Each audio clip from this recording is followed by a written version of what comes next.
book launch regarding Zibusiso Mkwanasis, which is quite fascinating. But let's get on to the important issue for now.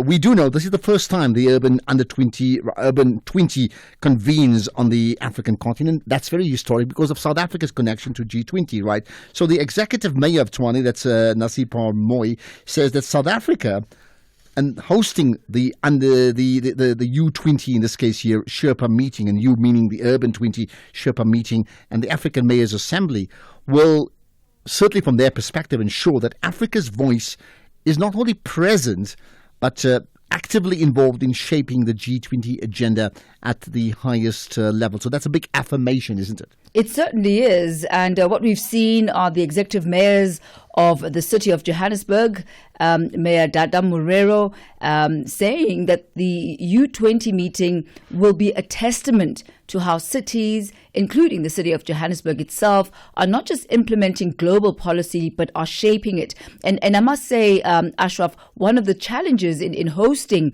an event of this magnitude is all the spotlight is on you. And we both know that, the cities are both facing their own challenges, but it certainly is an opportunity to shine a spotlight on how changes can be implemented, for global sustainability and global improvement of the world's largest cities. Well, it's a big question, and of course, the question really is how much clout do they have? One thing is putting it on the agenda. The other is, can they deliver through that, right? So let's discuss this further. We're joined on the line by the member of the Mayoral Committee, so MMC, responsible for housing and human settlements at the city of Tshwane, and that's out on Maluleka. Much appreciate your time, MMC.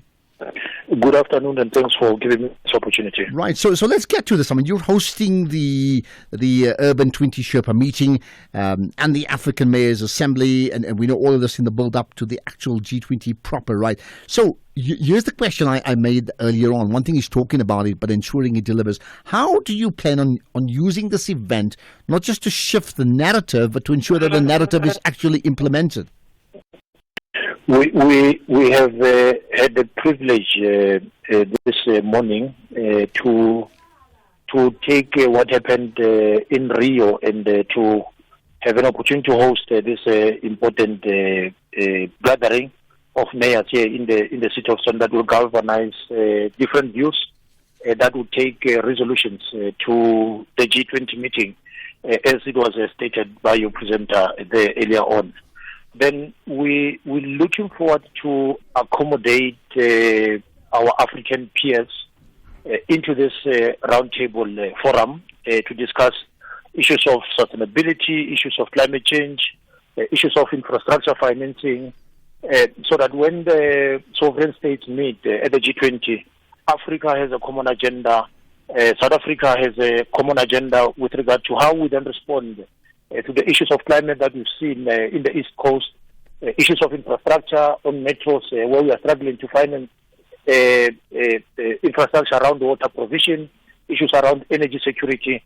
We are looking to ensuring that these conversations land at the table of sovereign states that are going to meet here in South Africa, led by President Ramaphosa.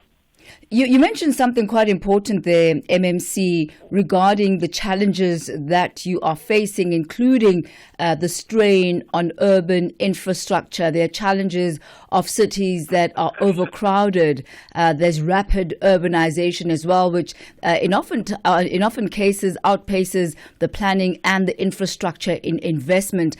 Talk to us about how that ties in with President Cyril Ramaphosa's declaration of the year 2025 as a year for service delivery. How does that align with the key objectives of the Urban 20 and also the type of challenges that the world's biggest cities are facing? I think it was correct of President Ramaphosa to reflect on the importance of cities as engines of economic growth. But you can't drive economy when you are not organized in terms of infrastructure that you need to build up to attract investment. Therefore, it's important that we then work together as Urban 20 and C40 cities to speak in one voice on how we galvanize support from the global south, looking at how we then deal with solid waste, how we deal with water availability, making sure that we then enforce seamless trade relations that we should be having. We should make sure that the African countries, they can trade between themselves, because we are almost 1.3 billion in Africa, and our participation in Europe it's a little bit minute. What we need to do is to stimulate growth in manufacturing, what we produce. It should happen in terms of intra-trade relations. But as cities, we must make sure that whatever that we manufacture gets to land in other African countries. Therefore, it's important what President Ramaphosa and his government have formulated and put together in their reflections to look at how cities can play this important role in contributing to the GDP, but also creating jobs, but making sure that our economies grow and we make a difference and make impact in looking into the future.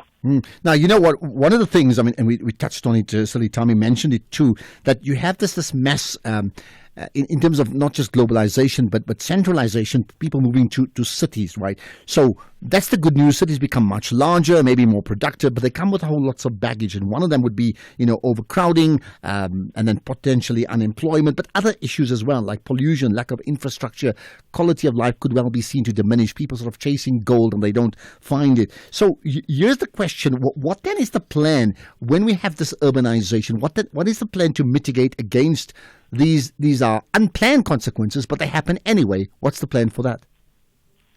You will remember that part of the intentions of responding to urbanization is obviously dealing with carbon emissions, densification, transport, mobility around these urban spaces.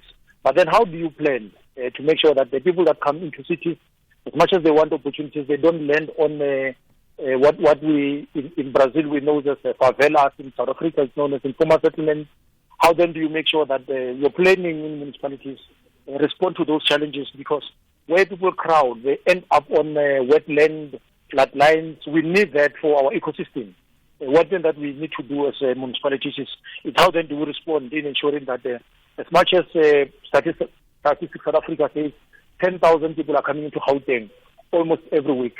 What we need to do is then make sure that our response in terms of housing, in terms of our road infrastructure, respond to issues of sustainability, because many people that are living in backyard dwellers, for example, end up disposing of their waste in corners, in land spaces that need to be protected.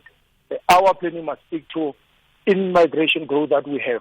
And that's what needs to go into our IDP, into our budgeting, so that we then are able to respond to these challenges. People must get all these infrastructure services, but they must also get transport to get to work.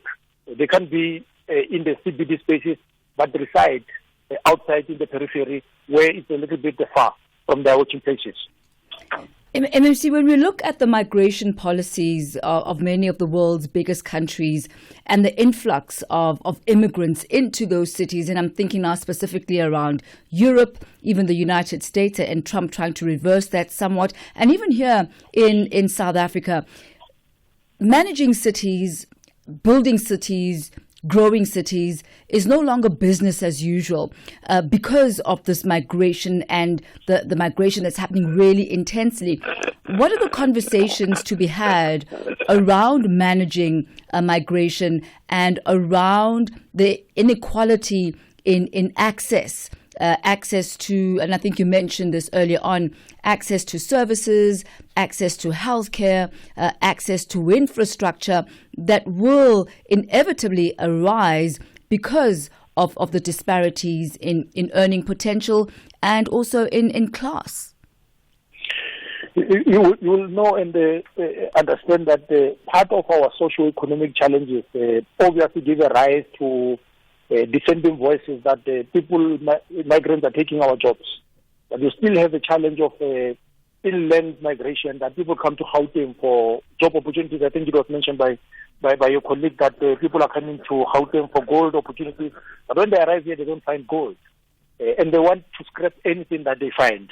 Therefore, our policies that we have, if we create opportunities, they should also look at our socio-economic challenges that we're having, so that the young people, biggest cohort that South Africa released, that they are unemployed. We should create jobs, and those jobs are going to come when we've got manufacturing, we've got the e-commerce space where young people, South Africans, are participating. And if you have migrations, whether you're dealing with your porous borders, But people that want opportunities, they're going to do whatever that they want to do to get to South Africa because of these opportunities are here. People are going to go to Europe because of the one opportunities. A pushback from every government to also speak to how you deal with your citizens, how then you deal with citizens' grievances, so that when you accommodate migrants that come to participate in the economy, it doesn't seem, it's not viewed as you are taking my job, you are taking our space, because government is pleased with policy making, law making. We need to make sure that we cushion citizens so that there's no grievance and a pushback, and it causes conflict in every society that we have. Therefore, we have a responsibility when we sit around the table on how then do we deal with how migrants come into cities, because if you look at America, it's been built by many migrants. Mexicans cross the border, they want opportunities, but President Trump believes that they should be moved back because I think sometimes it's political posturing more than looking at the socio-economic challenges that people are facing in different countries. And as we wrap up this afternoon, Ashraf, I know you do have a keen interest as well as far as smart cities are concerned. I certainly do, and I think, how smart are smart cities, and if they're not so smart, what happens to them? And, maybe the word smart is not stylish as we would think about it, but it's an important point, and I'm glad that we're raising these type of issues every single week as part of this on-air collaboration, certainly from Channel Africa and ourselves, and on SAFM. Thami? No, certainly. And MMC, as we let you go, we were just talking about the smart cities, and that we know that creating these is another key objective for the G20 countries. Could you highlight for us what strides have been made in achieving this? We are looking at the invention of AI connectivity and making sure that the people get to be in those platforms, the usage of data. It's inventions that would assist us in how to prevent water losses, how you manage planning. But those things, you realize them when you've got the basics in terms of connectivity. If you can build broadband, if you can get connectivity, if you can have such infrastructure, it will work for us. It will work for us to have seamless banking systems. People no longer want to visit the banks. They want to have their money, cashless cities, because of it's safe to do so with the high level of crimes. But that connectivity needs infrastructure investment, and all of us, we believe that we have an opportunity to look at how we can work with a private sector, a government, so that we can be able to have a connectivity, but also take advantage of data and other inventions that are around the issues of 5G, 5IR. It's important that we use technology to deal with some of complex issues that we have as local government that have assembled here today. MMC, we thank you very much for your time this afternoon as we take a look at the Urban 20 Sherpa meeting and the African Mayors Assembly currently taking place in the city of Tshwane. We thank you very much, sir, for your time this afternoon. Thank you. Thank you. That's MMC responsible for housing and human settlements at the city of Tshwane, Aaron Maluleka, speaking to us on the line there.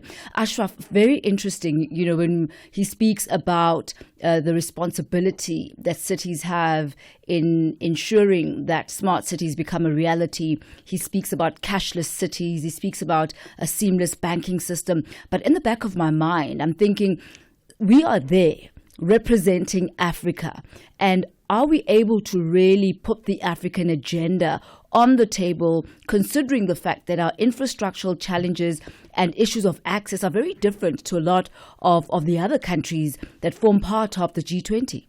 Well, clearly, and your point is valid, that there's such the diversity of cities within the African continent, even within South Africa, just so wide that when we talk about smart cities in one community, there could be someone listening to us here and we have this crossover between Channel Africa and SFM. Someone listening to us from one of the rural communities, like, what are you talking about? But therefore lies the challenge of how to get it right. And I say this at a time when just about every city in South Africa is grappling, and I'm talking of the bigger cities, are grappling with trying to deliver this better life for all. So Thami, good thing to think about. We'll maybe pick up on that next week, same time, from around 4:15 to 4:30, as part of this collaboration in the build up to G20 between Channel Africa and us here at SFM. Much appreciate your time. Let's get straight to the news headlines. Just go on.